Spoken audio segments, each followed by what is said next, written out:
ژیاننامەی شەهید هاوار گەرمیانی ساڵی 1958 لە گوندی خەیاڵی سەر بە قەزای خانەقین لە بنەماڵەیەکی کورتپەروەر لەدایک بووە.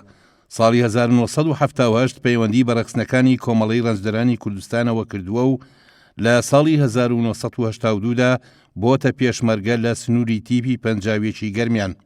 بەوەی زیرەکی و خوێندەواریەوە بۆتە کادری ڕەخستن و کادری کۆمەڵایەتی لە سنووری هەمان تیپدا. بەشداری زۆربەی شەڕ و داستانەکانی سنووری تیپی پەنجاویەکی گەرمیان و 53 شێروانە و داستانی ڕزگاری و شەڕەکانی حەملەی سەرکردایەتی کردووە و 3 جاریش بریندار بووە. لە ماوەی کارکردنیدا وەک کادری ڕێخستن چەندین کۆڕ و کۆبوونەوەی فکری لە ناوهێزی پێشمەرگە و گوندنشینانی سنوورەکەیدا کردووە.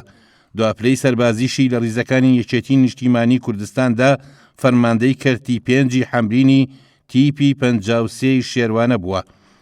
بەداخەوە 32 ساڵ لەمەوبەر و لە ڕۆژی 28 نیسان لە گەرمەی شاڵاوە شومەکانی ئەنفالدا لە گەرمیان شەید هاوار گەرمیانی لەگەڵ 2 هاوسەنگەری تری خۆیدا بەناوەکانی کەریم کۆمەنیست و نورەدین عەبدوڵڵا لە گوندی نازەی گەرمیان کە بەرهێرشەکانی ئەنفال کەوتبوو دەکەونە ناو پیلان و بۆسەی سپا و استیخباراتی سەربازی بەعس و گەلەجاشەکانەوە. لەو ڕووداوەدا شەید هاوار و 2 هاوڕێکەی ئازایانە تا 2 هەناسە لە سەرخاچی پیرۆزی کوردستان و لە بەرامبەر هێزێکی زۆر و نابەرامبەری دوژمندا بەرەنگاری دەکەن و شەهید دەبن.